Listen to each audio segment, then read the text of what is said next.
দর্শক স্বাগত জানাচ্ছি স্টার নিউজে। এই মুহূর্তে আমি যুক্ত রয়েছি জয়পুরহাটের ঐতিহাসিক একটি বিনোদন কেন্দ্র বিলের ঘাট থেকে। ঈদের ছুটি কাটাতে বিনোদন প্রেমীরা বিভিন্ন জায়গা থেকে এখানে ভিড় করছেন।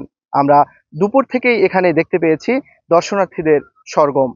আমরা যদি একটু সরাসরি আপনাদেরকে দেখানোর চেষ্টা করি, এই মুহূর্তে কিন্তু দর্শনার্থীরা এই জায়গায় এসে ছবি তুলছেন, ভিডিও করছেন, টিকটক করছেন।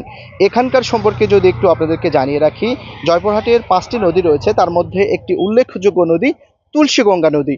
এই তুলসীগঙ্গা নদীর দুপাশ দিয়ে বাঁধ রয়েছে, আর এই বাঁধের পাশ দিয়ে গাছ লাগা রয়েছে। এই গাছের নিচে কেউ ছবি তুলছেন, ভিডিও করছেন। এখানকার সৌন্দর্য দেখছেন।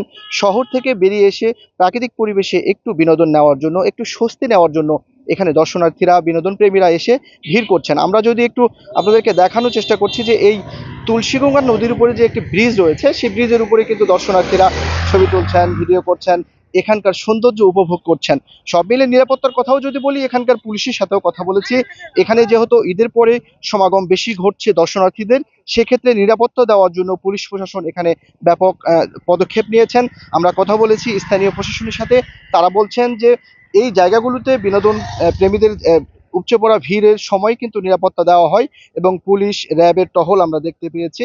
এখানকার সব মিলিয়ে পরিবেশটা কিন্তু অনেক সুন্দর।